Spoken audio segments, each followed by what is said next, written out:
حضرت علیہ السلام نے فرمایا دنیا میں وہی لوگ سربلند رہتے ہیں جو تکبر کے تاج کو دور پھینک دیتے ہیں۔ حضرت علیہ السلام نے فرمایا خرچ کرو، دکھاوا نہ کرو، اور خود کو اس لیے بلند نہ کرو تمہیں پہچانا جائے اور تمہارا نام ہو، بلکہ چھپے رہو اور خاموشی اختیار کرو، سلامت رہو گے۔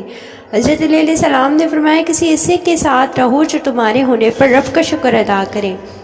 حضرت علیہ السلام نے فرمایا برائی کرنے والا کسی کے ساتھ نیک گمان نہیں کر سکتا، کیونکہ وہ ہر ایک کو اپنے جیسا خیال کرتا ہے۔ حضرت علی علیہ السلام نے فرمایا نماز کے لیے سستی ایمان کی کمزوری کی علامت ہے۔ حضرت علی علیہ السلام نے فرمایا بہترین ادب یہ ہے کہ انسان اپنی حد میں رہے اور اپنی مقدار سے تجاوز نہ کرے۔ حضرت علی علیہ السلام نے فرمایا زندگی جینے کے دو ہی راستے ہیں، بھول جاؤ انہیں جن کو معاف نہیں کر سکتے، اور معاف کر دو انہیں جن کو بھول نہیں سکتے۔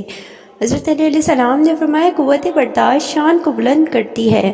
حضرت علی علیہ السلام نے فرمایا کسی کی خطا پر خوشی کا اظہار نہ کرو، کیونکہ تم خود بھی تو ہمیشہ رائے راست کے مالک نہیں ہو۔ مزید ایسی ویڈیو کے لیے چینل سبسکرائب کیجیے گا، ساتھ ساتھ ہماری ویڈیو پسند آئے تو اس کو آگے ضرور شیئر کریں، کمنٹ کریں۔ اللہ پاک آپ کو اس کا اجر دے گا۔ اللہ حافظ۔